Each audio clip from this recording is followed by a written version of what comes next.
ある夏の日、秋葉原にあるちっぽけな大学生サークルが、偶然にも一つのタイムマシンを完成させた。それは、ただの遊びのつもりだったのに。それは、ただの好奇心だっただけなのに。それは、時を繰り返す惨劇の始まりだった。これは、一人の男が神へと抗う。執念の物語。今回紹介する作品はこれ。シュタインズゲート。名作ゲームだし、アニメの評価も高いから知ってる人は多いかもね。早速、行ってみよう。シュタインズゲートは2009年に 5PB にて発売されたアドベンチャーゲーム。アニメ化もされていてどちらも高い評価を得ているんだ。続編にあたるシュタインズゲート0も2018年にアニメ化され、現在も前編をアニメーションで構築したシュタインズゲート0エリートの発売も予定されているよ。2009年の作品が未だに愛され続けているのはすごいな。しかも最近ハリウッド化まで決まったしね。マジですごいな。一体どんなストーリーなんだ？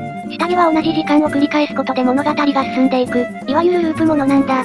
アニメで言うとリゼロや時かけみたいなやつだよな。そうだね。ここからはあらすじを紹介していくんだけど、ネタバレなしとビネタバレありに分けて紹介するよ。なんであらすじを2つに分けて紹介するんだ？下着のあらすじを一切ネタバレなしで説明しようとすると難しいんだよね。なんで？下着は物語が大きく動き出すのに少し時間がかかるんだ。アニメで言うと12話かな。ワンクール使ってるじゃん。やっぱり下着の魅力ってその12話以降にたくさん詰まってるからさ。だから少しネタバレを含むあらすじも作ろうかなって思ったんだ。そういう意味のビネタバレありってことね。ってことであらすじいきます。時は2010年7月28日。舞台はオタクの聖地、秋葉原。物語は主人公、岡部倫太郎がラジカンに訪れるところから始まる。ラジカンって駅の近くにあるあれか。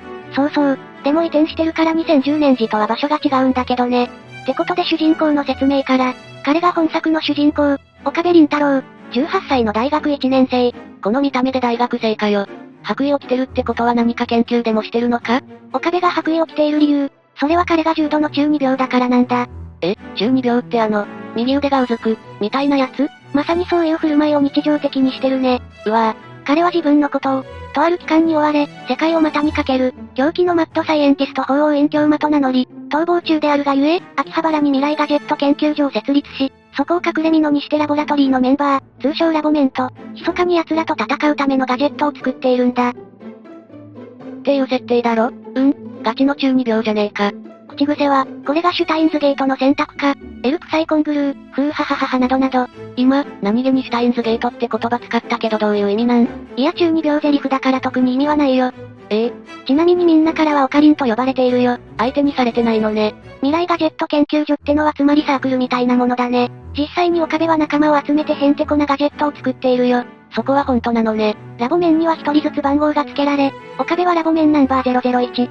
そしてラボ面ナンバー002はこの子、椎名真由里。16歳の高校2年生で、岡部の幼馴染、おっとりした性格で、マイペースかつ天然。自分のことをまゆしーと呼ぶ。挨拶は出会い、別れ際問わずプップルー。まゆりは京馬の人質である、という岡部の設定に従っているなど、いわゆる不思議ちゃん。なんか変なキャラばっかだな。下着のキャラはみんな濃いからね。まあそこも良さの一つなんだけど。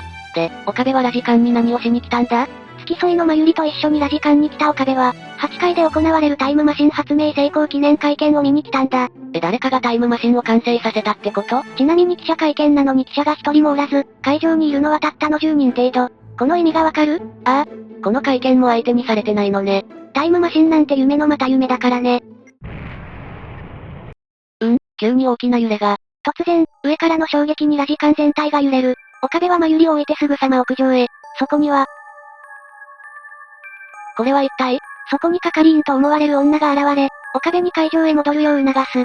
仕方なく会場へと戻る岡部。すると今度はまゆりがいない。少し探すと7階の踊り場にまゆりを発見。こんな状況にもかかわらず、ガチャガチャをしたいとのこと。マイペースだな。見事レアなメタルウーパを引き当て上機嫌なまゆり。それはよかった。そして会見会場へ、ドクター中鉢のタイムマシン発明会見が始まる。しかしその内容はジョン・タイターのパクリだった。ジョン・タイター？ジョン・タイターとは、2000年にアメリカのネット掲示板に現れた、2036年からやってきたタイムトラベラーを自称する男性のこと。タイターはそこでタイムマシンについてやタイムトラベルの方法、未来で起きることを書き残したことでジョン・タイターの存在はインターネット上で騒がれていたんだ。それはアメリカだけでなく日本でも同じくね。実際にあったことだから気になる人は調べてみるといいかもね。未来の予言とか面白そうだしな。そんなジョン・タイターが残したものとドクター中鉢の理論が似ていることに気づいた岡部は、ドクター中鉢に反論するんだ。だけどそこで岡部は、一人の少女によって無理やり会場の外に追い出されてしまう。それが彼女、マキセクリス。小5の頃から母親とアメリカに移住しており、飛び級により若くして脳科学専攻の一流大学を卒業。17歳で学術雑誌で名高いサイエンスに自らの論文が掲載されるなど、岡部でも名前を聞いたことがあるほどの天才少女。現在は18歳で大学の脳科学研究所所属研究員。理系の天才少女か。性格はどんな感じなんだ？これまでの経緯からわかるように探求心旺盛な研究大好きっ子。この後、色々あってクリスもラボ面になるんだ。そこでは岡部に当たりが強いことが多いんだけど、本当はお人よしで時には優しさを見せる。まあ簡単に言えばツンデレだね。なるほどな。それでクリスに引っ張り出された岡部はどうなったんだ？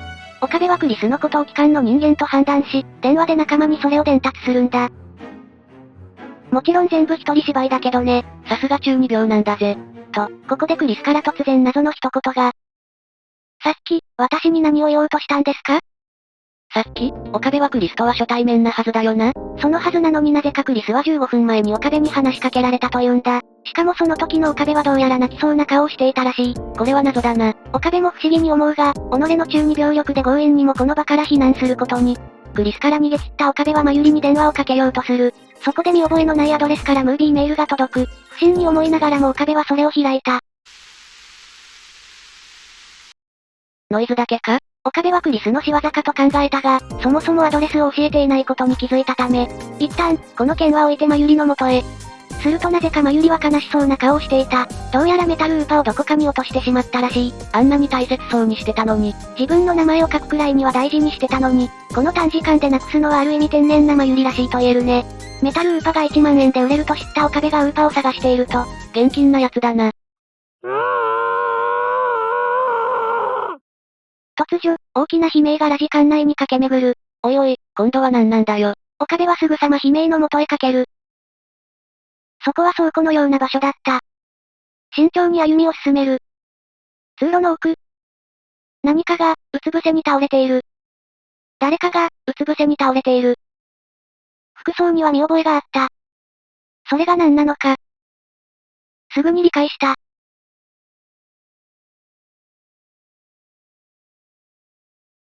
それはマキセクリスだった。はい。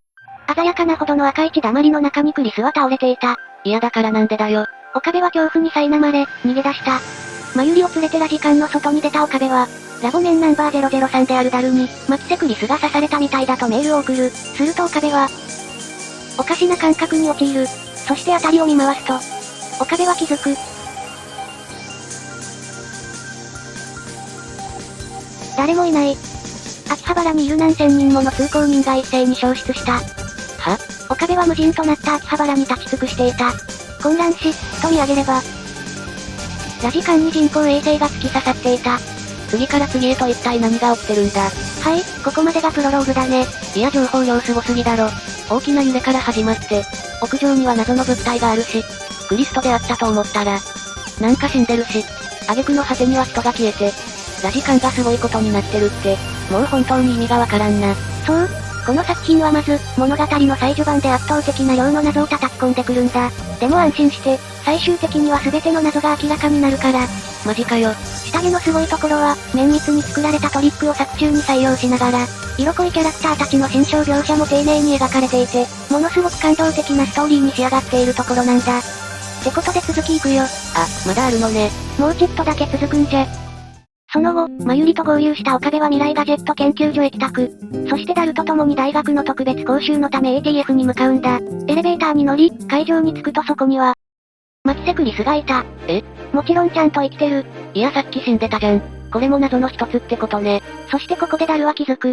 マキセクリスが刺されたという旨のメールが1週間前に来ていたことに。え、1週間前？岡部がダルにメールを送ったのはついさっきのことだろ？そう、だからちゃんと送信日時は今日の7月28日になっているんだ。でも受信日時は1週間前の7月21日。ほんとだ、過去にメールが送られたってことか。まさにそういうことだね。なんでこんなことが起きたんだ？岡部たちは現在、ラボで電話レンジ仮というガジェットを作っているんだけど、この発明品のせいでメールが過去に送られたんだ。え、岡部はこんなすごい発明品を作ってたのか。過去にメールを送るってのは言ってしまえばタイムマシンみたいなものだろ？そうだね。でもこんな装置ができたのは偶然、たまたまなんだ。本来の電話レンジ仮の開発意図は、あらかじめ電子レンジにコンビニ弁当を入れておき、携帯電話でレンジを遠隔操作することで、外から帰ってきた時でも温まったコンビニ弁当をすぐに食べることができるようにする、というものなんだ。すごいくだらないな。でもそんなくだらない発明品がとんだ偶然によってタイムマシンになってしまったんだ。過去にメールを送れる装置に興味を持ったクリスはラボメンになることで、岡部やダルと共にこの装置を研究することに。そしてクリスの協力あって、送れる時間を設定できる電話レンジが完成したんだ。だけど、この時は知る由もなかった。このタイムマシンの完成が、岡部たちを、いや、世界をも巻き込む惨劇を引き起こすことを。ここまでがネタバレなしで語れる部分かな。ゲームだと1章、アニメだと3話前半までの話だね。まだ全然ループの要素がなかったな。ってことでここからは今までのあらすじを踏まえた上でさらに物語の先を話していくよ。まあかなりはしょるけどね。なんてったってアニメ12話分だもんな。実際には伏線や大事なシーンがたくさんあるから、この動画を見て原作やアニメを見てみようと思ったとしても途中から見るのはやめた方がいいよ。さっきのあらすじも結構削ってるしね。この時点ですでに興味を持ってくれた方はこの動画を閉じるのをおすすめするんだぜ。それじゃあ始めます。なんかここまで来るとあらすじじゃない気がするんだけど。細かいことは気にしないでちょうだい。さっきも言ったけどかなりはしょるんでそこんとこよろしく。突如、ネット掲示板にてジョン・タイターを名乗る者が現れた。岡部もそのスレッドを発見し、10年前に現れたタイターのパクリだと思ったのだが、ダルの話を聞くと、どうやら10年前にジョン・タイターは現れていないというんだ。確かタイターは2000年に現れた自称タイムトラベラーだったはずだよな。岡部の記憶と矛盾してるのはなんでなんだ？ 2000 年に現れていない証拠として、あったはずのタイターの資料がなくなっているんだ。何かおかしいと思いながらも岡部はタイターの話を聞くことに、タイターの話によるとセルンがタイムマシンの研究をしているというんだ。セルンとは、スイスとフランスにまたがった位置にある、素粒子や原子核に関する世界最大規模の研究所のこと。そんなセルンが2034年までにタイムマシンを完成させるというんだ。そこで岡部はセルンよりも先に完璧なタイムマシンを完成させることを決意。メールではなく人間の記憶を過去に送る、タイムリープマシンの研究を進めることに。メールの技術を応用して人の記憶を過去に送れるようにするわけか。今、ラボには天才少女のクリスと天才ハッカーのダルがいるからね。完成も夢じゃないよ。でもその前にまずは過去に送れるメール、通称 D メールの実証実験から、D メールを開発した岡部は新たな仲間たちと共に早速実践へと移る。新たな仲間？ D メールの存在を知って、D メールを使わせてほしいという人たちが現れるんだ。その際、岡部は彼女らを新たな仲間、つまりラボメンとして迎え入れることになる。ラボメンナンバー005、気流萌えか、無口な性格で極度の携帯依存症。話す代わりにメールを送りつけてコミュニケーションを取ろうとする。驚異的なスピードでメールを打つ姿から岡部は彼女のことを、シャイニングフィンガーと呼んでいる。ラボメンナンバー006、漆原ルカ。どう見ても可憐な美少女。だが男だ。声も仕草も女にしか見えない。だが男だ。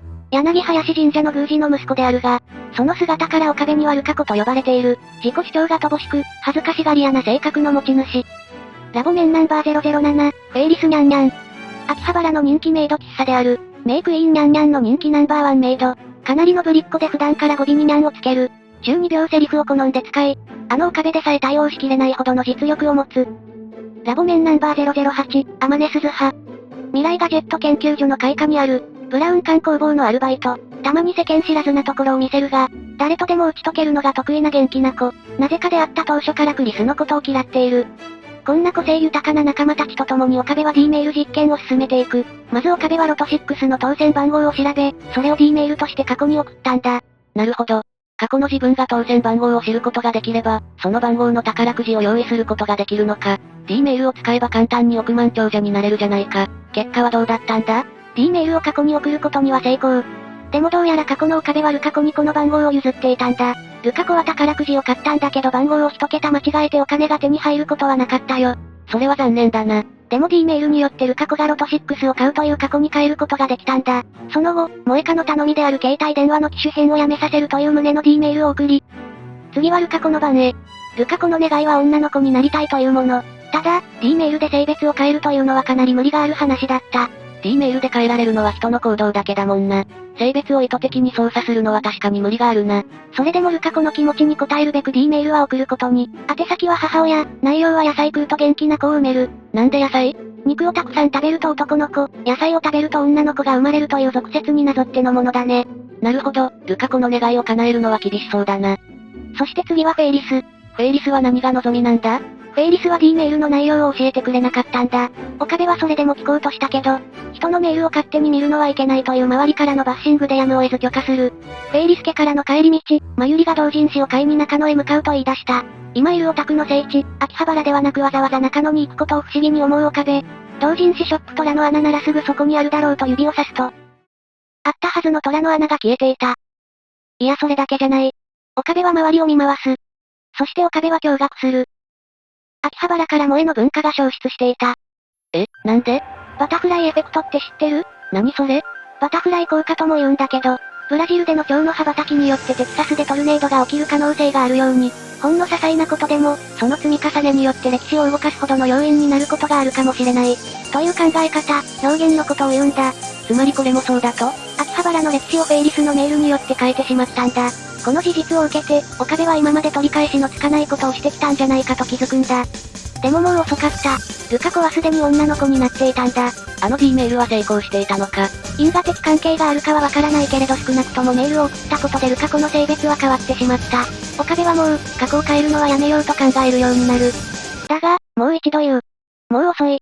タイムリープマシンはすでに完成してしまった。世界は形を変えてしまったのだ。そして、ここから岡部を取り巻く歯車は狂い始める。自分がしていたことの危うさに気づいた岡部はタイムリープマシンを叱るべき機関へ託すことを決める。タイムリープマシンは使わないことにしたんだな。D メールと違って誰か一人を被験体にしなくちゃいけないからね。クリスやダル、もちろんマユリもそれに賛成。みんなもどこか思うところがあったんだろうね。その日のうちにタイムリープマシン完成記念パーティーをすることに。まあそれくらいしないとみんなの努力が報われないもんな。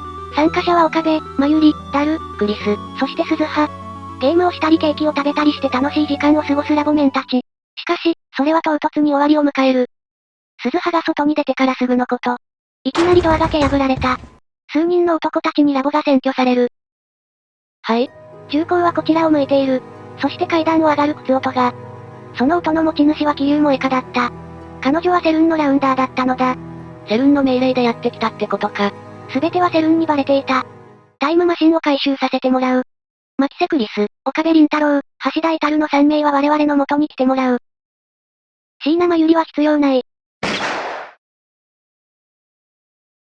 真由里が殺された。許さない。俺が、あいつを。銃口が岡部に向く。そこに鈴葉が乱入。そして隙をついてタイムリープマシンの元へ。ヘッドセットを装着。過去へと。タイムリープする。真由里を、救い出すために。何度繰り返しても結末は同じ。真由里が死ぬ運命へと収束してしまう。岡部は真由里を救い出すことができるのか。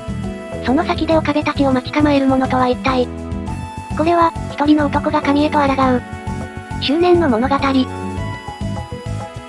以上、シュタインズゲート解説でした。ここからの下着は衝撃展開の連続だから、興味があったらやってみてね。下着が好きな方は、この動画で紹介してるエバーセブンティーンがおすすめだよ。気になる人は見てみてね。この動画が面白いと思ったら高評価を押してくれるとありがたいんだぜ。まだこの動画を見てない人にもおすすめで表示されやすくなって、この作品の良さをもっと多くの人に伝えることができるからね。ここまでご視聴ありがとうございました。それでは皆さん、バイ、プサイ、コングルー。12秒オツ。